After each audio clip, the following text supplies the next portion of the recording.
La Diócesis de San Cristóbal te da la bienvenida a esta lección del curso Historia de la Iglesia con el presbítero Pedro Fortul. Bienvenidos nuevamente a este curso de Historia de la Iglesia Antigua, iniciativa de la Diócesis de San Cristóbal y de Monseñor Mario Moronta, junto a las personas que laboran en la oficina de la prensa de la diócesis, de nuestra Diócesis de San Cristóbal.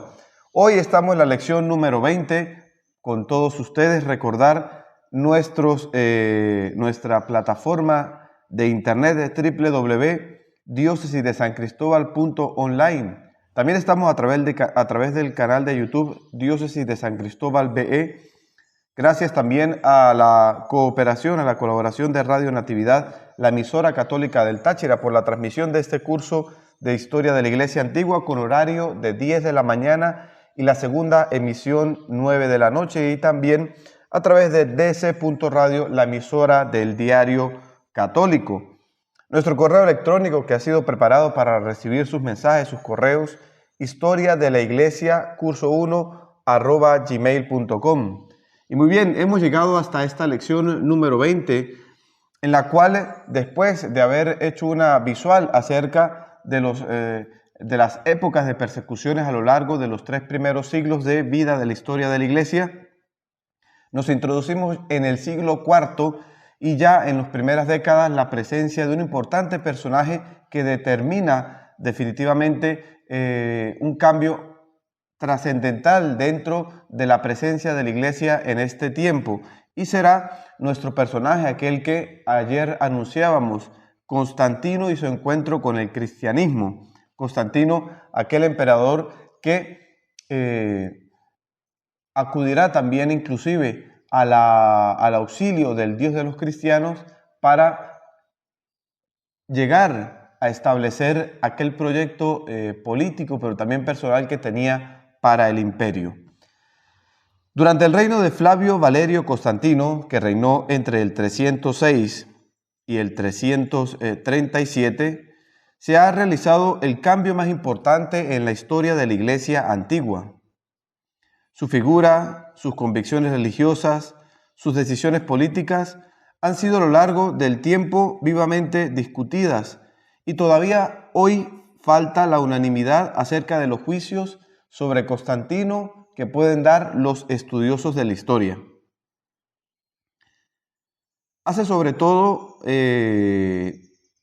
Se produce sobre todo un problema en torno a su conversión, la conversión del ámbito pagano, de su vida pagana a su vida cristiana.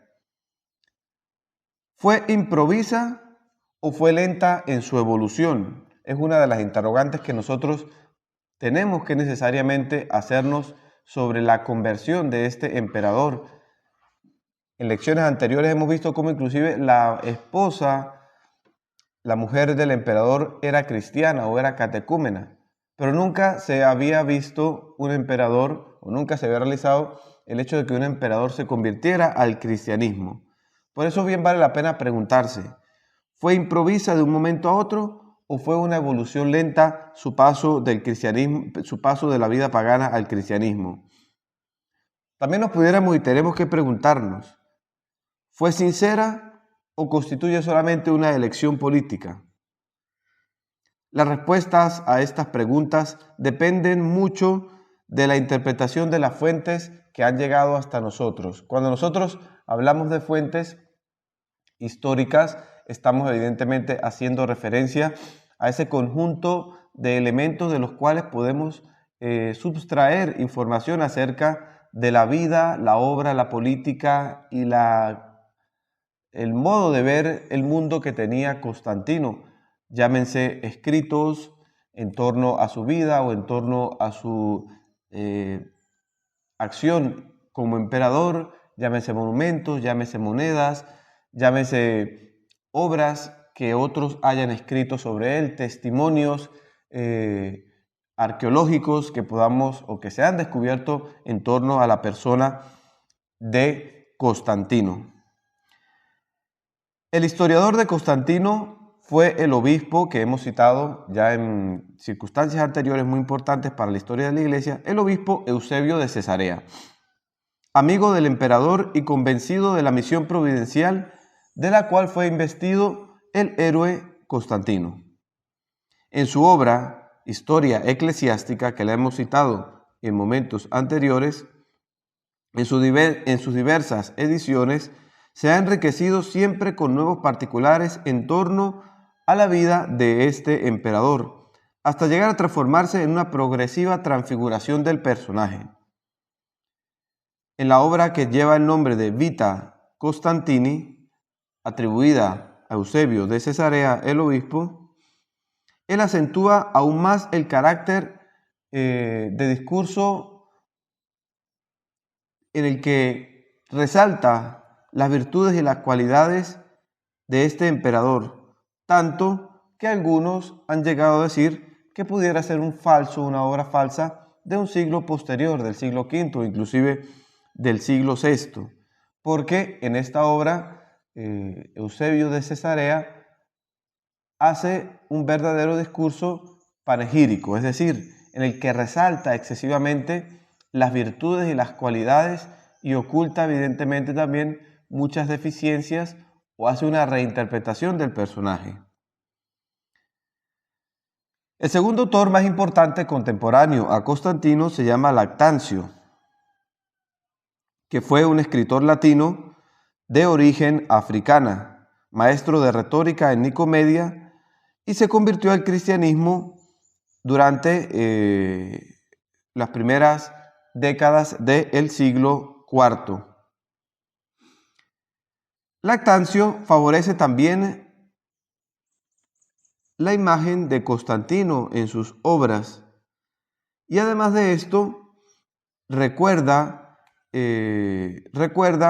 la obra de Constantino en un famoso escrito suyo que se llama De Mortibus Persecutorum, en el cual también se sospecha que hay una excesiva exaltación de la figura de Constantino. Vemos ya cómo estos dos nombres nos dan información y nos hacen llegar elementos que giran en torno a este personaje, que bien se ha visto que en algunos momentos ha sido objeto de excesiva exaltación en cuanto se describía en estas obras. Un grupo de panegíricos latinos, repito, este tipo de escrito del panegírico son discursos en los que se exaltan y se alaban la vida de las personas. A veces se utiliza mucho este tipo de discurso con ocasión de un funeral, con ocasión de un entierro, en los que se habla de la persona difunta, sus obras buenas, sus recuerdos, su memoria, su historia, su legado histórico, su aporte a la sociedad, a la iglesia. Entonces, es un tipo de discurso que está dirigido a exaltar las cualidades y las virtudes de las personas que vivió o que está describiendo. Un grupo de panegíricos latinos aclaran la crisis religiosa de Constantino en la fase de transmisión y de transición y reflejan la mentalidad de los rέτores de corte, es decir, de aquellos que trabajaban en la corte constantiniana y que de vez en vez lo pronunciaban para recordar y hacer memoria de este soberano. Numerosas cartas y leyes del emperador nos hacen comprender también su mundo religioso, su cultura, su ideal político, mientras que también la numismática constantiniana, la numismática pudiéramos decir que es, o tendremos que decir que es la ciencia que se encarga del estudio de las monedas, desde lo que implica acuñar una moneda hasta los símbolos que ellas llevan, las características que debe tener, el peso. Toma este nombre de numismática del griego numisma, significa moneda. Y la numismática la numismática constantiniana son todas aquellas monedas que se acuñaron a lo largo de la vida del emperador y que también nos permiten ver la evolución político-religiosa de acuerdo a los signos que él mandaba acuñar en cada uno de esas monedas, que a veces eran de plata, de bronce, de cobre, inclusive algunas de oro. Estas monedas tenían por una parte, por una cara, el rostro del emperador y por otra parte algún otro signo. En distintas monedas van a ir apareciendo signos cristianos que tienen que ver con su visión religiosa, del mundo y su deuda respecto al Dios de los cristianos. Otra fuente que nosotros podemos tomar para conocer la vida de Constantino es el conjunto de estatuas y de monumentos erigidos en su honor. Por ejemplo, el famoso arco de Constantino. Ya en otras ocasiones le he hablado de otros dos famosos arcos, el arco de Septimio Severo, el arco de Tito, en los que aparecen elementos de la historia de la iglesia o de la historia del judaísmo, puestos allí en el Foro Romano, muy cerca del Coliseo. Siempre por la vía sacra que se encuentra en el Foro Romano, siempre cerca al Coliseo, se encuentra también este monumento impresionante, quizás de más valor que los otros dos. Es un monumento verdaderamente que recoge diversidad de mármoles y de tallas. Es el arco de Constantino, el cual es un ejemplo muy diciente de el periodo de vida de Constantino, lo que allí se describe, lo que allí aparece, las tallas que allí están, los altos relieves o bajorrelieves marmóreos, narran las batallas de Constantino, los triunfos de Constantino. Y lo que es también impresionante es que en una de las escrituras que aparecen allí en ese arco monumental hace referencia a Dios. Es decir, cuando se lee allí, claro, en escritura latina, por eso hay que estudiar el latín, cuando se logra leer ahí las palabras que están escritas, en esa descripción aparece el nombre de Dios. Evidentemente, una clara señal de la referencia que hace al Dios de los cristianos. No nombra a Jesucristo directamente, pero hace referencia a Dios. Y uniendo estos dos elementos, el elemento documental y el elemento monumental como coordenadas históricas, se logra entender, y sobre todo en el tiempo en el que ya fue construido este monumento, se logra entender que la referencia a la divinidad que allí se hace es al Dios de los cristianos. Muy bien, ¿qué podemos nosotros decir acerca de la época de la juventud de Constantino? Tenemos pocas noticias sobre los años de su infancia y de su juventud. Nació entre el año 280 y el 285, posiblemente, en una zona que se llama Nich, muy cerca allí en la zona de lo que era la antigua Yugoslavia, ese conjunto de países, ¿no? Croacia, Eslovenia, en torno allí a esa zona, nació lo que se llamaba la Iliria, nació Constantino.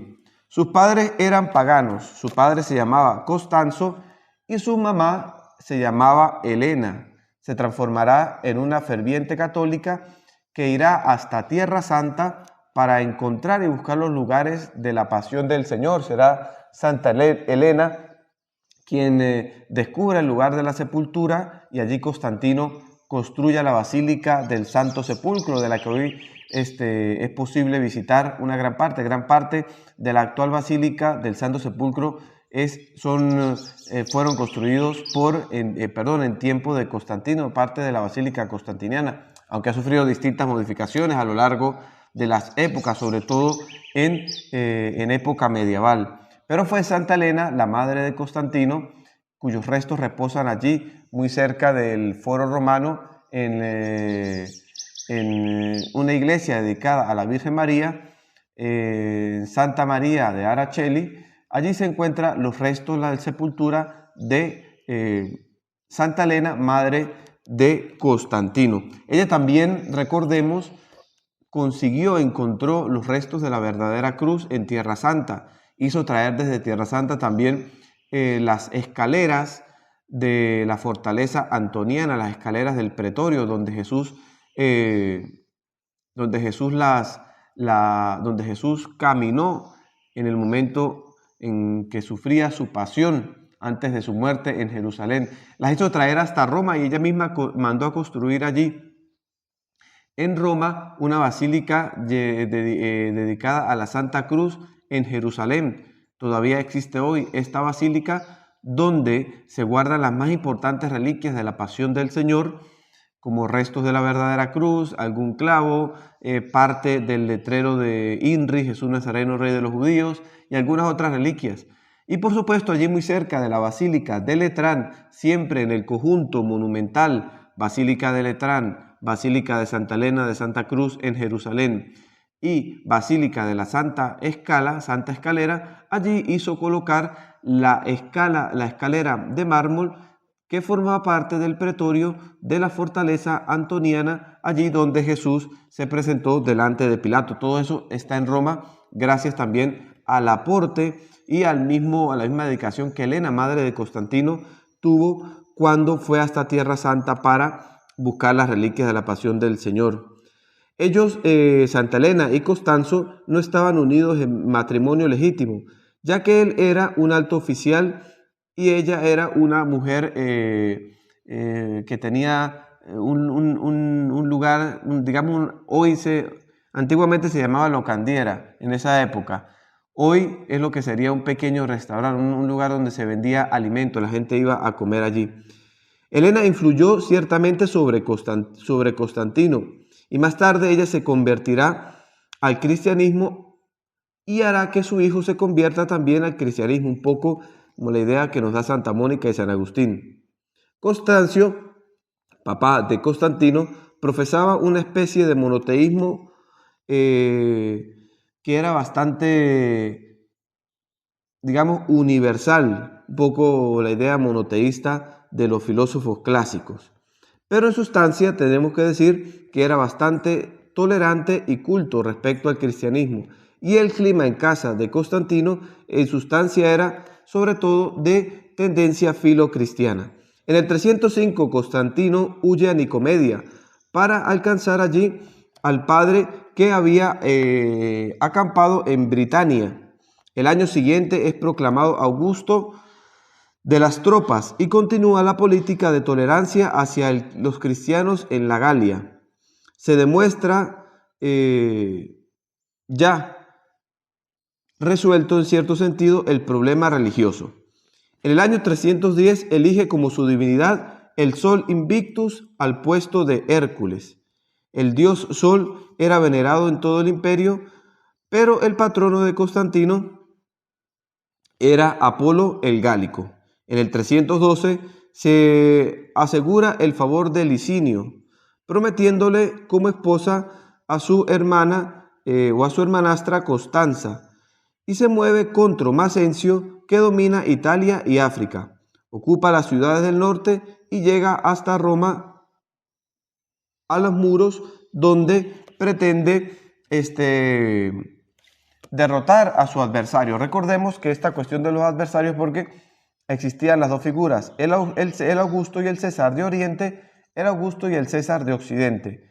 Constantino había sido proclamado Augusto de Oriente y él quiere nuevamente reunir en sí mismo todo el poder, a diferencia de aquella estructura que había realizado Diocleciano, y por eso se dirige hasta el occidente, hasta Roma, para vencer al Augusto de Occidente, que era Macencio, y efectivamente lo vencerá, como lo veremos en breves momentos.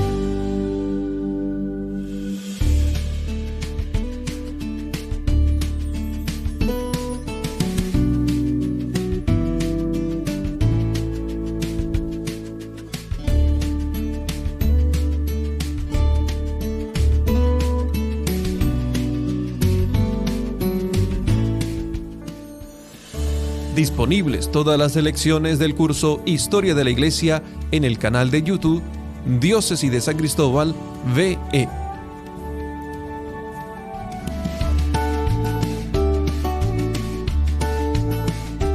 Regresamos con esta segunda sección del curso de Historia de la Iglesia Antigua, en esta lección número 20, en la que nos hemos dedicado ya a estudiar la figura de Constantino y su llegada al poder y todo lo que él realizó dentro de la vida de la historia de la Iglesia.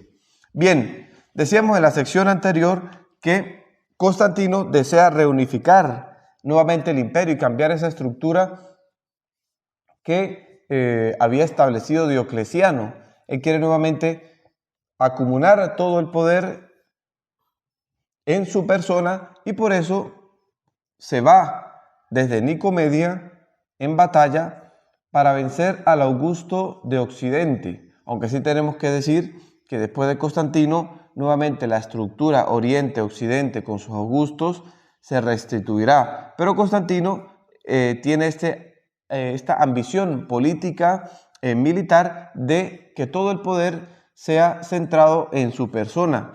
Ya luego sus hijos, sus descendientes, Constancio II, Constancio Cloro, ya eso lo veremos, se dedicarán nuevamente a gobernar las zonas de cuatripartición que había establecido Diocleciano apenas alguna década atrás.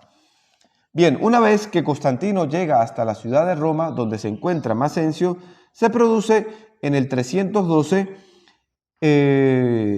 la batalla de Puente Milvio, un puente allí sobre el río Tíber en la ciudad de Roma, la capital del Imperio de Occidente. Y allí se produce también una visión que describen varios historiadores que tuvo Constantino. El 28 de octubre del 312, Constantino venció a Macencio en Saxarrubra, no lejos del lugar de Puente Milvio, allí en la ciudad de Roma. Entra en la capital de Occidente, en Roma, y se abre el camino a la soberanía universal. En el curso de esta campaña sucede su definitivo paso y conversión al Dios de los cristianos. Lactancio nos cuenta que, durante un sueño, Constantino es advertido de hacer colocar sobre los escudos de los soldados un signum celestes Dei, es decir, un signo celestial de Dios, es decir, una abreviación de Christus, la X atravesada por una cruz que, curvándose en la cima, se transforma en una cruz monogramática, parecida al monograma que nosotros encontramos en muchos de los sagrarios en algunos templos. Quizás algunos de ustedes o muchos han visto el monograma de Cristo y no saben qué significa o qué cosa es. Voy a utilizar un lenguaje que no es el propio, pero es para que puedan saber de qué cosa estamos hablando. Quizás ustedes muchas veces han visto sobre un altar o sobre un sagrario una X y una P. Son dos letras griegas. Esas letras son las iniciales de Cristo. Realmente eso no es una P, es la letra griega Rho, sería para nosotros la R.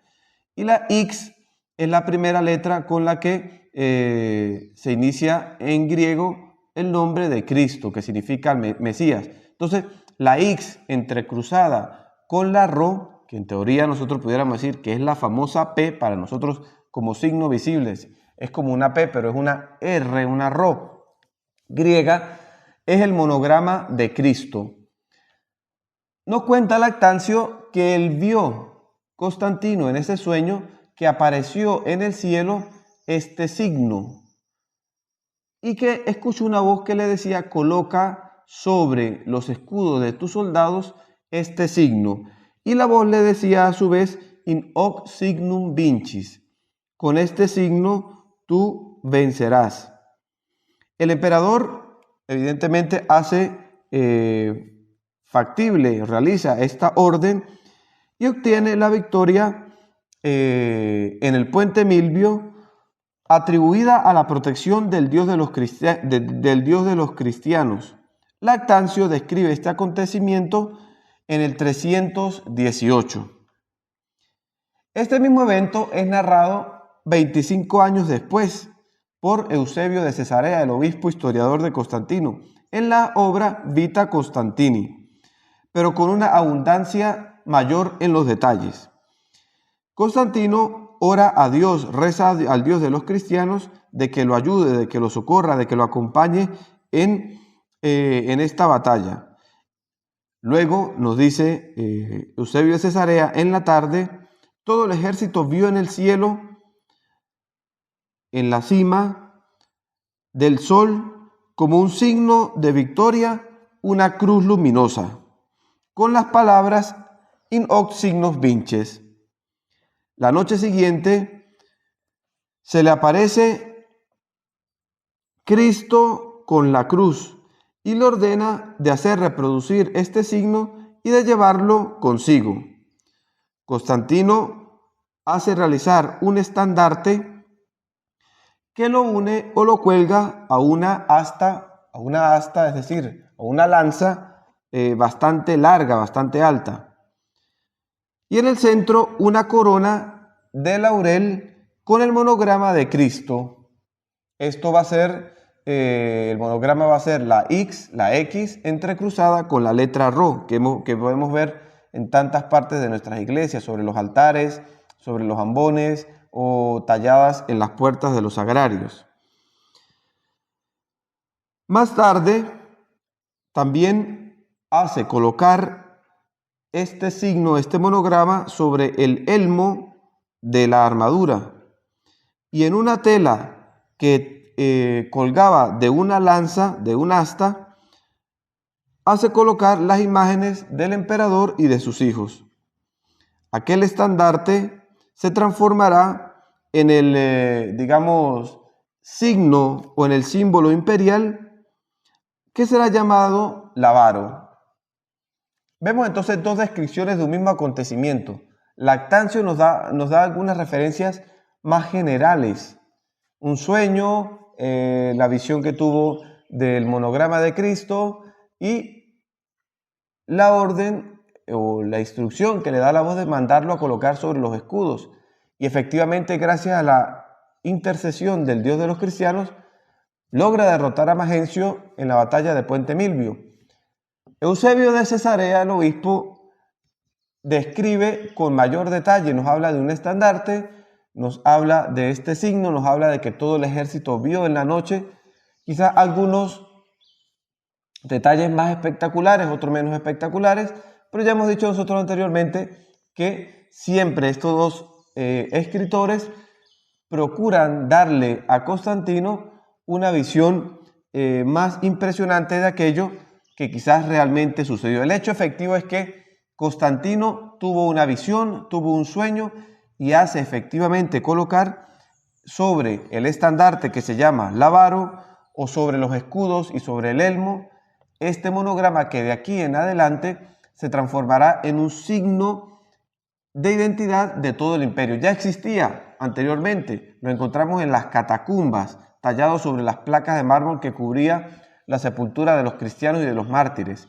Este mismo signo lo retomará Constantino y lo hará parte de su identidad imperial. Y de aquí entonces nosotros logramos ver cómo este signo se transforma, además de la cruz, que todavía aún no tenía tanta arraigo como identidad, en el signo de los cristianos. La cruz comenzará a utilizarse a partir del siglo IV. Tenemos que decir que la representación más antigua de la cruz se encuentra en una iglesia en Roma, que se encuentra allí en el Monte Aventino, en el Monte Aventino me parece, en una iglesia que es la iglesia, bueno, ahorita no recuerdo el nombre, es la iglesia donde el Papa normalmente celebra la misa el miércoles de ceniza. Allí la representación más antigua que tenemos en el mundo de Cristo crucificado la encontramos tallada en una de las puertas de esa iglesia paleocristiana. Muy bien, aunque si bien en la historia eclesiástica de Eusebio de Cesarea no aparece reflejada la visión de la cruz, el mismo Eusebio nos ha dado testimonio de este acontecimiento a partir de lo que él narra en su obra La vida de Constantino. Bien, ¿qué podemos decir ahora sobre la evolución religiosa de Constantino? Vamos a hacerlo a través de los monumentos y a través de los documentos. Algunos discursos panegíricos de los paganos hacen una referencia ambigua a la victoria de Constantino sin nombrar necesariamente a Dios. Esto es comprensible porque son panegíricos que exaltan a Constantino, pero realizados en ámbito de personas de cultura pagana. Una divinidad, aparecen los panegíricos, dicen los paganos, una divinidad instruye y protege al emperador, el cual, el emperador, se aleja de las usanzas y tradiciones paganas que eran propias del Imperio Romano. Y en su ingreso triunfal en el Campidoglio, Constantino realiza gestos bien distintos a los que habían realizado los emperadores en sus triunfos en otros momentos que se las dedican también a la multiplicidad de los dioses politeístas. En la inscripción del famoso arco de Constantino, que ya hemos hecho alguna referencia, erigido por el Senado en el 315, que hoy es posible visitar, ahorita por las circunstancias conviene quizás también introducirnos entrar en Google y poder buscarlo, el arco de Constantino. Atribuye la victoria Instinctus Divinitatis et Mentis Magnitudine, es decir, al instinto y a la grandiosa mente y genialidad que la divinidad le ha dado al emperador. Esta divinidad puede ser el supremo Dios de los platónicos o el Dios de los cristianos. Yo decía hace algún momento, cuando iniciábamos en la primera sección, que hace referencia a Dios en forma genérica. No hace directamente referencia al Dios de los cristianos, pero es deducible que uniendo los testimonios que aparecen, él ya dedique este arco a su triunfo, pero también al reconocimiento de que era el Dios de los cristianos quien había hecho posible que venciera a Magencio y poder realizar su empresa político-militar. La estatua de Constantino en el foro, una estatua muy importante, con la cruz en la mano y con la inscripción, con este signo salvífico, he liberado vuestra ciudad, es probablemente el Signum Celestes Dei que Lactancio nos narra y que tiene una forma monogramática. Sobre las monedas, la numismática, la imagen del Sol Invictus, que era el dios al dios pagano al que Constantino le tenía devoción, la imagen del Sol Invicto aparecerá hasta el 322.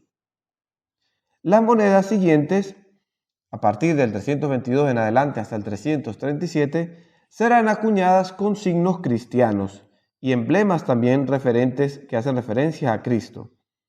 Por una parte, el rostro de Constantino con el yelmo en su cabeza, que tiene marcada el monograma de Cristo, es decir, la X con la Rho o la X con la P. Disculpen el lenguaje, es para que nos podamos entender de qué estamos hablando. Es decir, a partir del 322, Constantino aparecerá en las monedas y sobre su cabeza el yelmo que lleva sobre sí aquello que nos describe Eusebio de Cesarea, el monograma cristiano.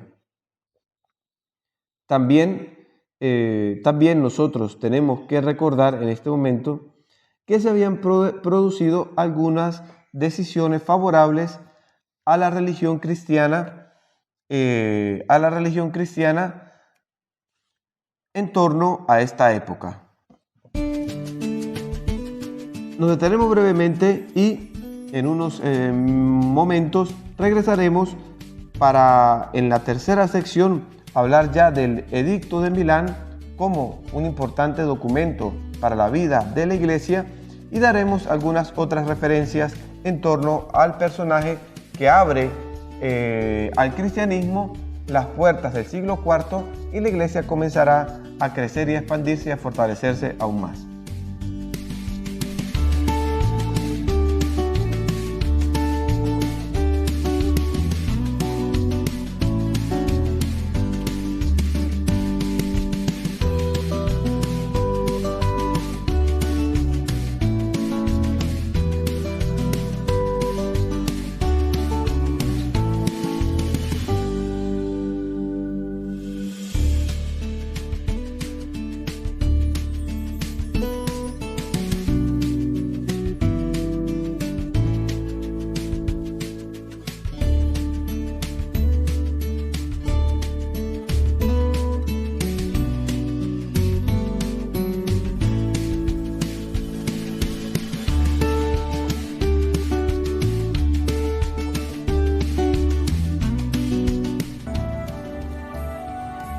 Este curso de Historia de la Iglesia es presentado por Radio Natividad, la emisora católica del Táchira.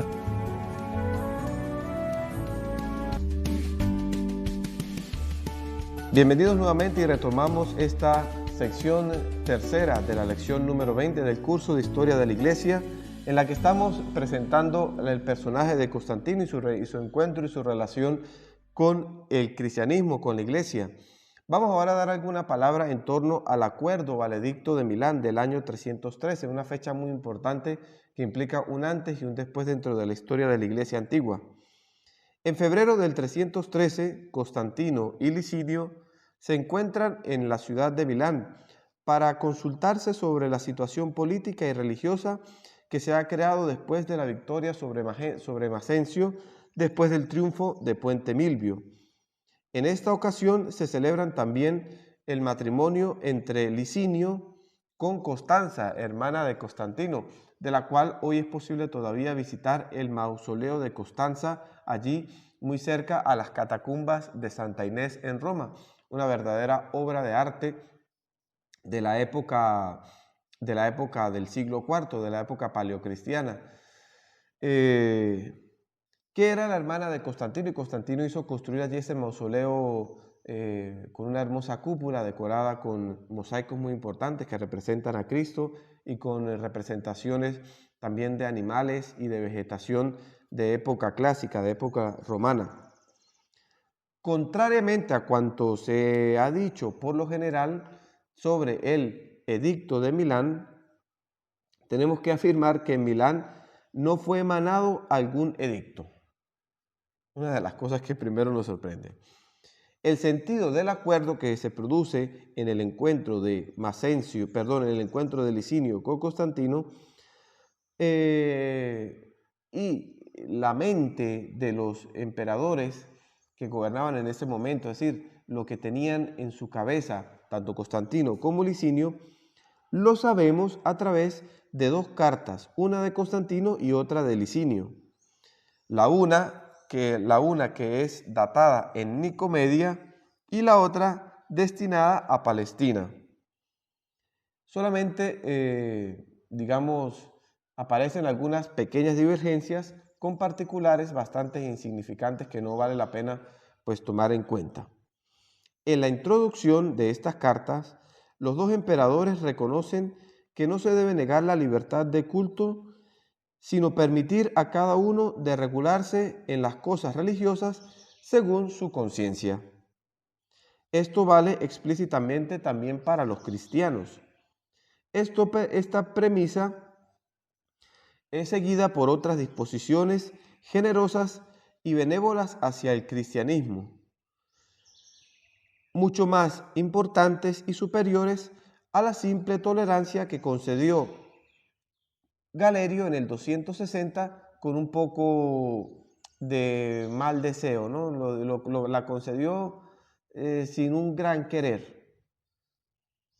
Constantino y Licinio les concederán estas libertades y estas consideraciones hacia el cristianismo con mayor voluntad, con más buena voluntad que la que había hecho Galerio en el 260. Podemos nosotros tomar de las cartas los siguientes textos. Dice: hemos decidido acordar a los cristianos y a todos los demás la libertad de seguir la religión que cada uno cree, con el fin de que la divinidad celeste, cualquiera que ésta sea, dé paz y prosperidad a nosotros y también a todos nuestros súbditos.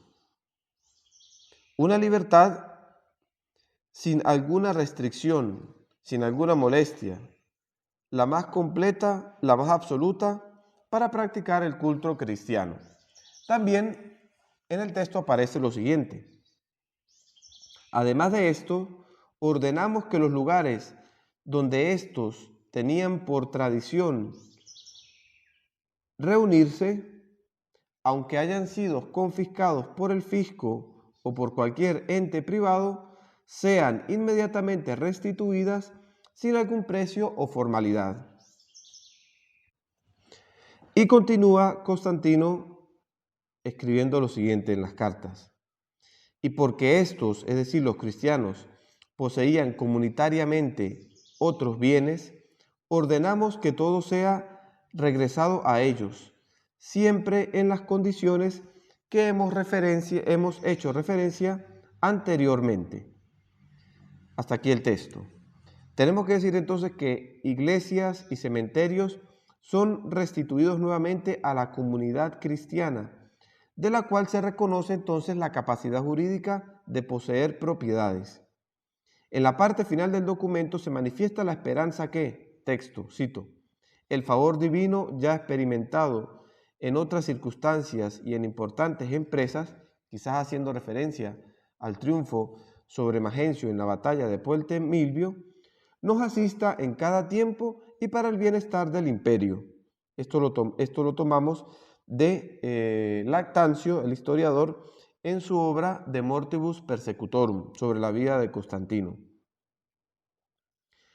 Tenemos que decir que el acuerdo de Milán, o el edicto de Milán, que aunque no fue un edicto propiamente como un documento manifiesto, sino que en esas circunstancias de Milán, del matrimonio de la esposa, de la hermana de Constantino, se colocan de acuerdo y luego se emanarán las cartas que ponen de manifiesto lo que en Milán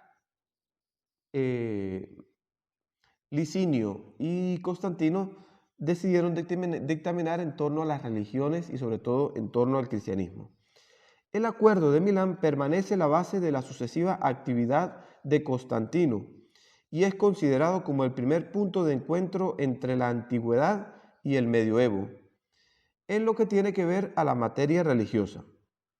Del contexto resulta también el fin político de los dos emperadores, considerando que era de supremo interés para el Estado llegar a una solución de los conflictos y los contrastes que tienen que ver con las religiones. Estos pensaron que la mejor cosa fuera aquella de dejar que cada uno eligiera en libertad su culto, y quien logró obtener mayor beneficios de esta disposición fueron los cristianos, que en precedencia, en las épocas anteriores, habían sido los que habían sufrido mayor maltrato por parte del imperio. Bien, ¿alguna palabra en torno a la legislación filocristiana, es decir, favorable a los cristianos en la época de Constantino?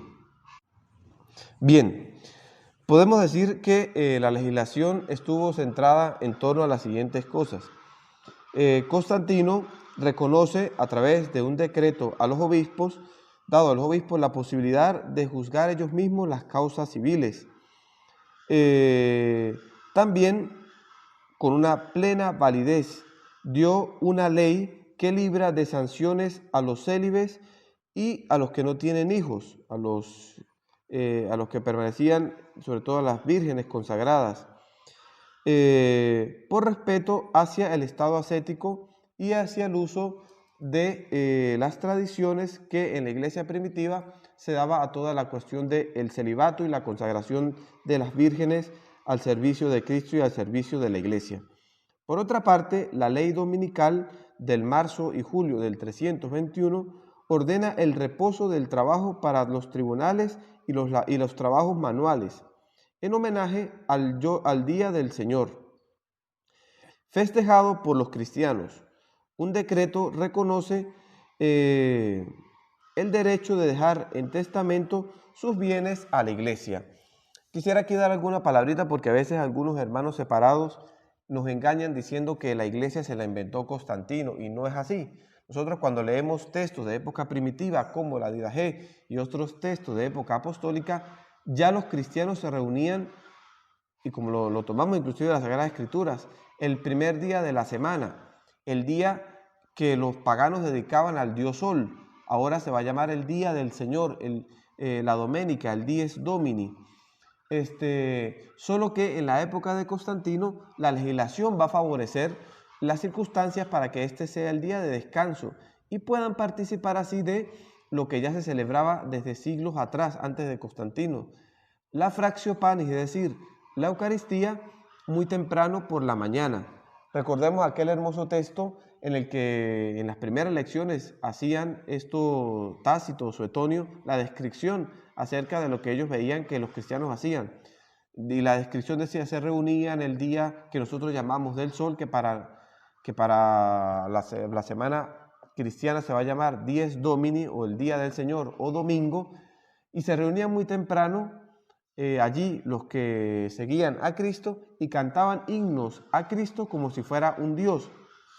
Esta tradición de la iglesia, la tradición de reunirse el día de Cristo resucitado para celebrar la Eucaristía, en la época constantiniana va a ser objeto de ciertas legislaciones para favorecer la participación de los cristianos a estas celebraciones y también para dedicar un día de culto especial y de reposo del trabajo a Dios, a Jesucristo.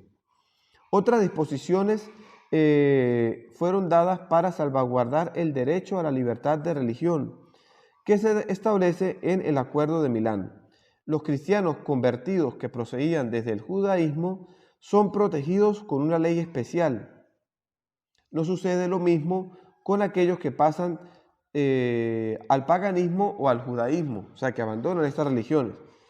En el 323, una ley prevé la pena de fustigación o una fuerte multa de dinero para aquellos que obligan a los cristianos a participar de sacrificios paganos. Y es retomado nuevamente el privilegio de inmunidad para el clero, con un doble edicto, con el de 319 y el del 320. Es decir, en líneas generales, las características que había tomado la vida pública y la sociedad son características netamente cristianas. Podemos ahora preguntarnos, ¿durante Constantino se ha transformado entonces la sociedad en cristiana?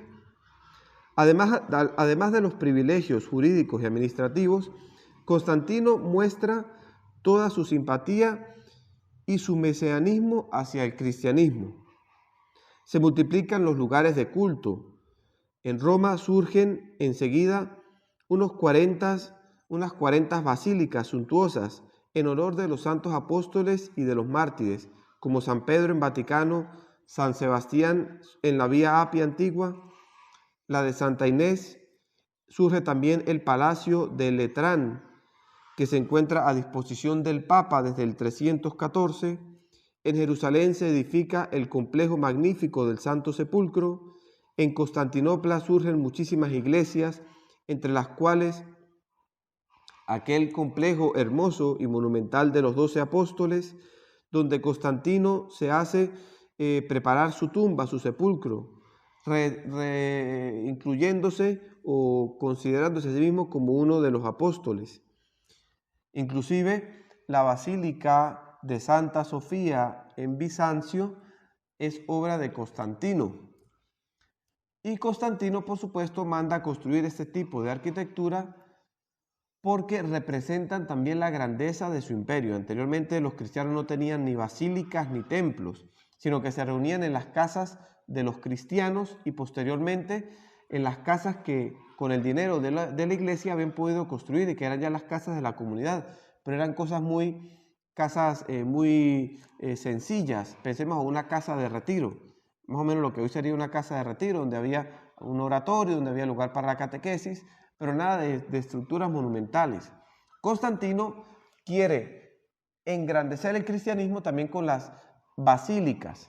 La basílica era un tipo de construcción que ya se utilizaba en ámbito pagano. Era un sitio, un edificio dedicado a la actividad administrativa, y que luego, cuando comienzan a decidir qué tipo de construcción realizamos sobre la tumba de los apóstoles o sobre la tumba de los mártires, eligen la forma basilical, la modifican un poco para poder adaptar la memoria apostólica o la memoria martirial, introducir la zona de lo que se llama el presbiterio, le agregan un transepto, le agregan, ya existían las filas de columnas, existían las naves, y le agregan el lugar donde se celebraba la Eucaristía, que era el altar construido sobre el lugar de la sepultura de los mártires. Sí tenemos que decir que ni en la Basílica de San Pedro, ni en la Basílica de San Pablo, inmediatamente se celebró la Eucaristía, no.